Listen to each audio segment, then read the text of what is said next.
제가 몇 달 전에, 작년에 이 방송 초창기에 이 미국의 여야당의 대선 후보로 버니 샌더스와 도널드 트럼프가 돌풍을 일으키게 될 것이다. 그것은 오늘날 미국 사회를 휩쓸고 있는 금융위기 이후에 미국의 주류 백인 계층의 이 경제적 위기, 그리고 양극화, 그리고 이 미국의 어떤 안정적인 중산층 기반의 타계, 이런 부분들이 그 근저에 있다.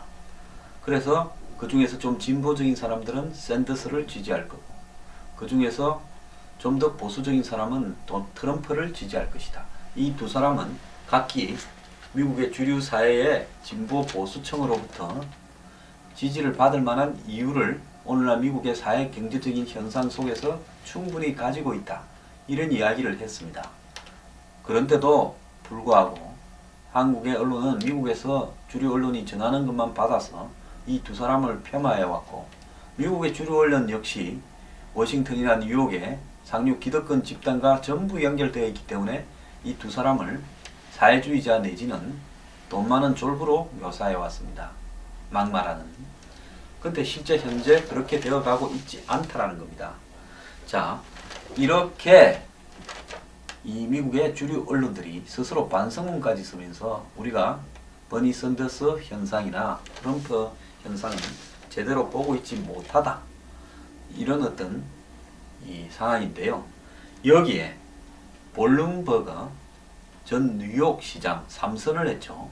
이 자수성가한 정권 중개인 출신으로서 정권을 중개하다 보니까 정권에 관한 어떤 이 정보가 언론 미디어를 통해서 잘 알려져야 되겠다 해서 블룸버그 통신이라는 경제 뉴스 전문 그러니까 언론사를 설립을 했고, 그게 크게 성공을 했죠. 그리고 2001년 공화당 공천으로 뉴욕 시장에 도전하기 전까지는 평생 민주당 당원이었습니다.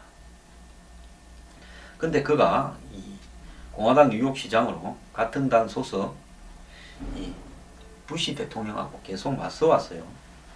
동성애로운 낙태, 줄기세포, 감세 정책에 있어서 상반된 입장을 취해왔고, 그래서 결국은 2007년에는 공화당을 탈당하고 무소속으로 이 세 번 시장을 했는데요. 당적을 가리지 않는 과감한 행보, 또 초당적 정치 실험으로 많은 화제를 모았던 인물입니다. 뉴욕시의 슬럼가 등을 밀어붙이고요, 개발을 하고 제한을 강화하면서 그 전에 뉴욕이 굉장히 어둡고 한마디로 범죄와 마약 이런 부분의 도시로 되어가면서 곳곳이 슬럼화 낙후되어 있었는데, 이런 부분들을 과감하게 밀어붙여서 오늘날 밝고 역동적인 뉴욕의 모습을 만드는데 크게 기여했다, 이런 평가도 받고 있습니다. 그러면서 본인이 이 슈퍼팩이라는 그런 어떤 독자적인 이 정치위원회를 만들어서 미국이 안고 있는 중대한 사회 정치적 문제에 도전하는 그런 후보에게 선거 자금을 아낌없이 제공하겠다, 이래 이야기를 했는데요. 아낌없이 제공하겠다 해놓고 나서 보니까 그 돈으로 차라리 내가 나가지 싶었던 모양입니다. 또 이분은 아마 도널드 트럼프를 저런 졸부가, 부동산 졸부가 뭔 대통령을 한다고 싶은 생각이 있었겠죠. 그래서 제가 볼 때 트럼프한테 상당히 자극을 받았다, 이제 이렇게 보이는데요. 아마 미국의 대선 후보들 여야 후보 꼴을 보니까 듣도 보도 못한 74살의 노인이 힐러리를 위협하고, 힐러리는 뭐 이메일 게이트나 뭐 딸 문제나 여러 가지 문제에서 그냥 안 좋은 이야기만 들리고 있고, 공화당에는 유력 후보들이 다 헤매고 있고 도널드 트럼프가 1등을 하고, 이러니까 이분이 한마디로 근질근질한 모양입니다. 그래서 제가 볼 때 나올 가능성도 있다고 보는데요. 이제 나오게 되면 그러면 어떻게 되느냐, 누가 유리할까, 공화당 민주당 후보 중에서, 이런 측면을 우리가 이제 눈여겨봐야 됩니다. 그래서 이제 블룸버그가 나온다 하면 또 언급되는 사람이 있습니다. 로스 페로라고 해가지고요, 92년하고 96년에 클린턴이 처음에 대통령 당선되고 또 재선을 할 때 이 출마를 했던 억만장자였습니다. 이 사람 텍사스 출신인데요. IBM에서 일하다가 EDS라는 회사를 차지가지고 한때 한국의 LG EDS 있었지 않습니까? 그 EDS입니다.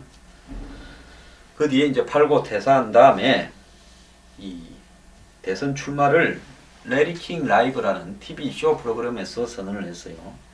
이 사람은 균형 저점, 총기 규제 반대, 보호무역, 즉 끝으로 이야기하는 거 보면 공화당의 작은 정부를 지지하는 공화당 성격의 후보였습니다. 근데 한때 굉장히 높은 지지율을 받아서 이 사람이 대통령이 혹시 제3후보로 처음으로 되는 게 아니냐 할 정도였는데, 미국에 이제 그 대통령이 되려면 50개 주에서 일정한 유권자들의 지지를 받아서 등록이 돼야 되는데 50개 주 전체에서 후보 등록이 어렵다고 생각해가지고 출마를 취소를 했었습니다. 이게 미스테이크였죠. 근데 이 사람 지지자들이 자발적으로 등록을 해가 다시 출마하겠다 했는데, 근데 지지자들을 이미 클린턴한테 많이 뺏겼죠. 그래도 92년 대선에서 이 사람이 18.87% 어마어마한 득표를 했습니다. 그런데 미국에는 각 주별로 선거인단을 독식을 하지 않습니까? 뭐 한두 개 중간은 빼고요. 그중 나눠서 주는 주도 있죠. 그러다 보니까 이분이요, 선거인단을 갖다가 거의 확보를 못했습니다.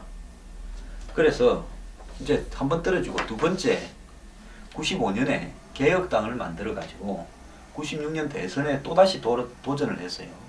미국 개혁당이라고. 그런데 두 번째에서는 표가 훨씬 작게 나와서 8.4%밖에 못 얻은 겁니다. 그런데 뭐 로스페로가 의도했든 안 했든 로스페로의 출마는 결국은 공화당의 표를 깔아먹어가지고 클린턴이 두 번 당선되는데 매우 기여를 했습니다. 자, 2000년, 2004년, 2008년, 2012년 최근 4차례 선거를 미국 대선을 보면요, 공화당이 가장 한마디로 발렸다, 즉 형편없이 참패했다라는 2008년에 오바마하고 맥케인 때도 맥케인이 45.7%를 득표를 했습니다. 그러니까 미국에도 반반이라 가지고 크게 한쪽으로 기울지가 않습니다. 그런데 92년에 그때 현역 대통령이었던 조지 H. 부시, 그러니까 지금 아들 부시 대통령의 아버지가 현직 대통령으로 재선에 나섰는데 클린턴한테 졌는데요, 로스페로 때문에 37.5%밖에 못 받았습니다. 그 다음에 96년에요, 밥돌 상원 의원, 좀 잘생긴 사람이 나섰죠. 밥돌 상원 의원이 로스페로가 8.4% 갖고 가는 바람에 40.7%밖에 못 얻었습니다. 그런데 클린턴은 92년에는 43%, 즉 43% 얻어갖고 미국 대통령이 됐어요. 로스페로가 나선 덕분에. 그 다음 96년에는 49.2%를 얻어서 당선됐답니다. 오바마가 2012년 당선될 때 52.1%로 당선됐는데요. 즉 그러니까 한마디로 96년 대선의 경우에는 민주당 표의 이탈은 거의 없었고 공화당 표만 주로 분산을 시켜서 클린턴이 아주 손쉽게 초선 대선이 되었다라는 이야기입니다. 만약에 96년에 이 로스페로가 출마를 안 했으면 밥돌이 이겼을 수도 있다는 겁니다. 자, 이런 로스페로가 했던 역할을 볼룸버그가 또 할 것이냐. 근데 로스페로는 공화당 표를 갉아먹었지만은 이 볼룸버그가 출마할 때는 공화당보다는 민주당 표를 갉아먹을 가능성이 훨씬 더 많다라고 지금 알려졌습니다. 그래서 저는 로스페로가 출마했으면 좋겠습니다. 미국 정치 대선이요, 나올 사람 다 나와가지고 굉장히 다이나믹하게 진행이 되어서, 그래서 버니 샌더스가 되든 도널드 트럼프가 되든 둘 중에 한 명이 되었으면 하는 게 제 생각입니다.